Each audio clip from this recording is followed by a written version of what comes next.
नमस्कार, हमारे खास कार्यक्रम वैश्विक हिंदुस्तान में आपका स्वागत है। आपके साथ मैं हूं क्रांति सिंह। पूरी दुनिया में रूस यूक्रेन वॉर से तनातनी मची हुई है और इस तनातनी का शिकार सभी देश की अर्थव्यवस्था हो रही है, जिससे उभर पाना सभी के लिए चुनौतीपूर्ण है। वहीं रूस यूक्रेन के बीच चल रहे इस युद्ध की वजह से दोनों देशों के मध्य चल रहे व्यापारिक संबंध भी खत्म हो रहे हैं। इसका उदाहरण यूरोप के कई देशों ने रूस में निवेश करने से मना कर दिया है। यहाँ ये समझना बेहद जरूरी है कि यूरोप देशों का ये भटकता मन भारत के लिए खुशखबरी साबित हो सकती है। ऐसा हम इसलिए कह रहे हैं क्योंकि भारत के रिश्ते यूरोप देश के साथ गहराता जा रहा है और भारत यूरोप को निवेश के लिए एक अच्छा प्लेटफॉर्म दे सकता है। ऐसे में यूरोप देशों को भारत में निवेश करने से क्या फायदा पहुंचेगा, साथ ही भारत को अपना व्यापार विस्तार करने में काफी अच्छा अवसर मिल सकेगा। हमारी इस खास रिपोर्ट में देखिए कि अगर भारत में रूस से रूठे यूरोप अगर निवेश करता है तो भारत को कितना फायदा पहुंचेगा। रूस यूक्रेन के बीच बढ़ा तनाव, यूरोप ने लगाए रूस पर कड़े प्रतिबंध, यूरोपीय निवेश पर पड़ेगा असर, यूरोप का सहारा बना भारत, रूस से रूठकर अब यूरोप भारत में करेगा निवेश। भारत में अगर यूरोप के देश निवेश करते हैं तो अंतर्राष्ट्रीय स्तर पर व्यापार का क्या समीकरण होगा, ये जानने से पहले ये जानना बेहद ज़रूरी है कि फरवरी 2022 तक रूस यूरोपीय संघ के मुख्य व्यापार भागीदारों में से एक था। लेकिन जब दोनों देशों के बीच युद्ध शुरू हुआ तो व्यापारिक संबंध बिगड़ गए। चलिए अब आपको पहले यूरोप देशों का रूस में व्यापार को लेकर निवेश का क्या ग्राफ रहा है वो समझाते हैं। बता दें कि 1977 से रूस के साथ यूरोपीय संघ के राजनीतिक और आर्थिक संबंध द्विपक्षीय भागीदार और सहयोग समझौते यानी कि पीसीए पर आधारित है। पीसीए के व्यापार प्रासंगिक वर्गों का उद्देश्य व्यापार और निवेश को बढ़ावा देना है, साथ ही साथ पारस्परिक रूप से लाभप्रद आर्थिक संबंध विकसित करना है।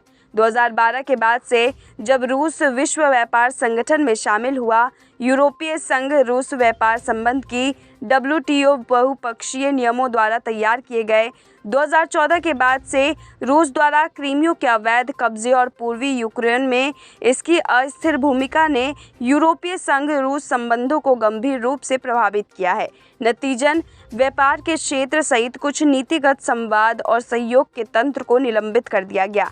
लेकिन 2021 में रूस यूरोपीय संघ का 5वां सबसे बड़ा व्यापार भागीदार था, जो दुनिया के 7 माल में यूरोपीय संघ के कुल व्यापार का 5.8% प्रतिनिधित्व करता था। और इससे पहले 2020 में यूरोपीय संघ रूस का पहला व्यापार भागीदार था, जिसका दुनिया के 7 देश के कुल व्यापार का 37.3% हिस्सा था। रूस का 36.5% आयात यूरोपीय संघ से आया और 37.9% निर्यात यूरोपीय संघ में चला गया। वहीं फरवरी 2022 में यूक्रेन पर रूसी आक्रमण के साथ यूरोपीय संघ ने रूसी अर्थव्यवस्था पर व्यापक प्रतिबंध लगाए हैं।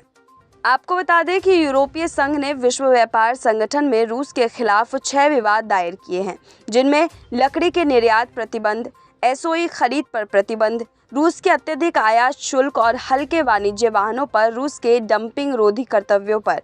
दोनों ही मामलों में यूरोपीय संघ के अनुकूल विश्व व्यापार संगठन के फैसले को रूस द्वारा लागू किया गया था।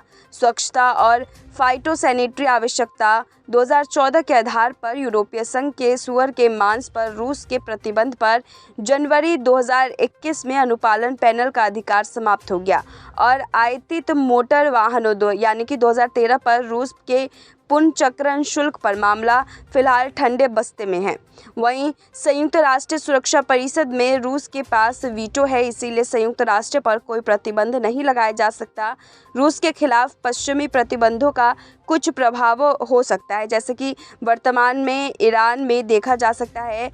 तेल क्षेत्र में ONGC और गेल जैसे भारतीय सार्वजनिक क्षेत्र के उपक्रमों द्वारा निवेश पर, और शायद उन भारतीय कंपनियों को हतोत्साहित करे जो रूस में परिचालन का विस्तार करने की योजना बना रही है। फिलहाल यहाँ ये समझे कि रूस पर प्रतिबंध का लाभ भारत उठा सकता है, क्योंकि हाल ही के दिन में देखा गया कि यूरोप के साथ भारत के संबंध गहराने लगे हैं और दूसरी तरफ रूस के साथ भारत का संबंध बहुत पुराना है।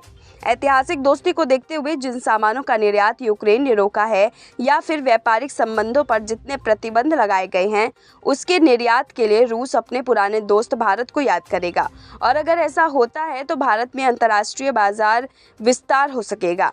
वहीं दूसरी तरफ रूस से व्यापारिक मामलों पर रूठे यूरोप संघ की बात करें तो हाल ही के दिनों में भारत का और यूरोप संघ का अच्छा मैत्रिक संबंध स्थापित हो रहे हैं, जिसे यूरोप संघ अन्य देशों की तरह देखने के बजाय भारत के साथ अपने व्यापारिक संबंध बनाना पसंद करेगा।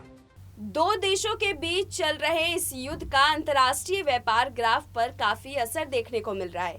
रूस और यूरोप संघ के पास अभी व्यापारिक संबंध बनाने के लिए कई देश सामने हैं। अगर रूस और यूरोप दोनों ही भारत के साथ व्यापारिक संबंध बनाते हैं तो ये भारत के लिए बहुत अच्छा अवसर होगा अपना व्यापारिक वर्चस्व कायम करने का।